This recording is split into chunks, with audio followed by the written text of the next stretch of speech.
उपवासाच्या पदार्थांमध्ये सगळ्यात सोपा असा पदार्थ म्हणजे साबुदाण्याची खीर. ज्यांना तिखट खाऊन ऍसिडिटी होते किंवा मीठ आणि तिखट जे उपवासाला खात नाहीत त्यांच्यासाठी साबुदाण्याची खीर हा एक उत्तम पर्याय असतो. आज आपण मस्त रबडीदार घट्ट अशी ड्रायफ्रूट युक्त साबुदाण्याची खीर करणार आहोत. ही खीर झटपट होतेही आणि खायलाही ती तितकीच छान लागते. चला तर मग आपण ही खीर बनवायला सुरुवात करूया. नमस्कार, मी अमिता, पालकर्स किचन मध्ये तुम्हा सगळ्यांचं स्वागत. तर ही खीर करण्यासाठी मी ते अर्धा कप साबुदाणा घेतलाय. आपल्याला हा साबुदाणा स्वच्छ धुवून घ्यायचा आहे. साधारण 2 पाण्याने आपण तो धुवून घेणार आहोत. अशा प्रकारे चोळून हे पाणी आपल्याला टाकून द्यायचंय आणि धुवून झाल्यानंतर आता आपल्याला तो भिजवून ठेवायचा आहे.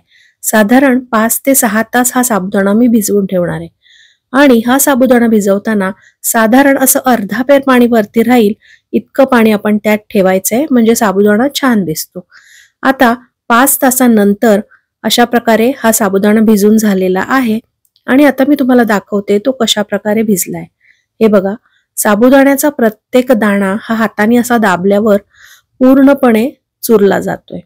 अशाच प्रकारे साबुदाणा आपल्याला भिजवायचा आहे, तरच ही खीर खूप छान होते. आता हा साबुदाणा सगळा मी मोकळा करून घेतलाय आणि आता आपण खीर बनवायला घेतोय. त्यासाठी एका कढईमध्ये मी एक मोठा चमचा भरून साजूक तूप घातलंय आणि या साजूक तुपावर आपल्याला हा साबुदाणा थोडा 2 ते 3 मिनिटं परतून घ्यायचा आहे. अशा प्रकारे तुपावर साबुदाणा परतून घेतल्यामुळे त्या साबुदाण्यामध्ये ते तूप शोषलं जातं आणि साबुदाणा छान चविष्ट होतो आणि त्यामुळे खीर जास्त स्वादिष्ट लागते.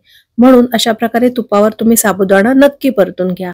हा साबुदाणा परतत असतानाच इथे साईडला मी दूधही गरम करायला ठेवलेला आहे, कारण आपण ह्या खिरीमध्ये गरम दुधाचा वापर करणार आहोत. साधारण 2 ते 3 मिनिटं परतल्यावर अशा प्रकारे हलका हलका साबुदाणा पारदर्शी दिसायला सुरुवात होते आणि त्यानंतर आपल्याला ह्यामध्ये गरम दूध घालायचंय. दूध मी इथे साईसकटच घालणार आहे, त्यामुळे खीर जास्त स्वादिष्ट होते. त्यामुळे तुम्ही सुद्धा ही खीर बनवताना शक्यतो साईसकटच दुधाचा वापर करा. आता ह्या दुधाला पटकन उकळी येणार आहे, कारण आपण साबुदाणाही परतून घेतलेला आहे आणि दूधही गरम आहे. आपल्याला साधारण 5 ते 7 मिनिटं हे असं उकळवून घ्यायचंय, पण ते सतत ढवळत मात्र राहायचंय, कारण साबुदाणा जसजसा शिजेल तसतसं ते पॅनला चिकटेल. आणि म्हणूनच मी इथे नॉनस्टिकची कढई वापरली आहे.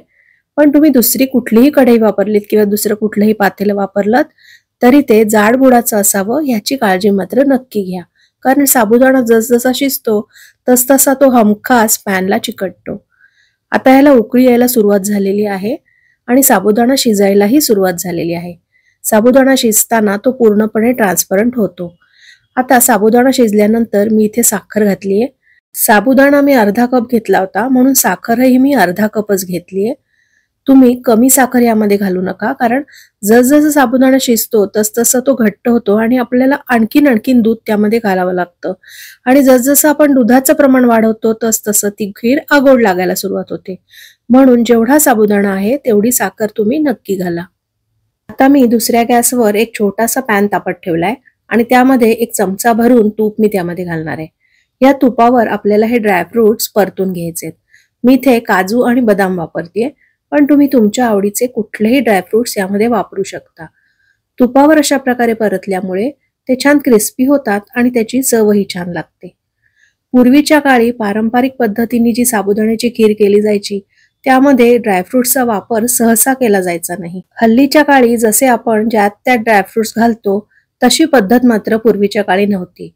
ड्रायफ्रुट्स घातलेले तुम्हाला आवडत असतील तर तुम्ही नक्की घाला, पण नाही घातलेत तरी सुद्धा काही हरकत नाही. ड्रायफ्रुट्स न घालताही ही खीर तितकीच छान होते.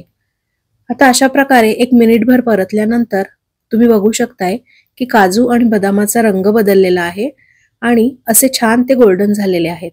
आता हे सगळं मी या तुपासकटच खिरीमध्ये घालणार आहे.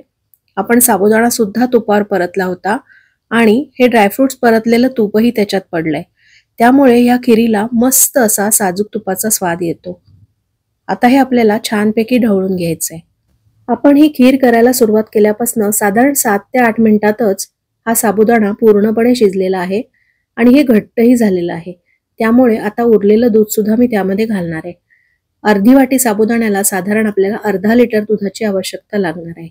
पण असं मी जसं घातलंय तसं थोडं थोडं दूध घालतच ही खीर आपल्याला बनवायची आहे.